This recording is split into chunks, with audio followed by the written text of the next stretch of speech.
அனைவருக்கும் வணக்கம். திருக்குறள் பொருட்பால் அதிகாரம் 45 குறள் 441 பெரியாரை துணைக்கோடல்.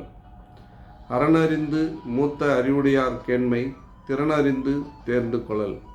அதாவது அறத்தின் உண்மையை அறிந்து ஒரு குறிப்பிட்ட துறையில் வளர்ந்த மூத்த அறிஞர்களின் நட்பை, அதன் திறமையையும் அதை பெறும் திறத்தையும் அறிந்து கொள்ளுதல் வேண்டும் என்பது இக்குறளின் பொருளாகிறது. நன்றி.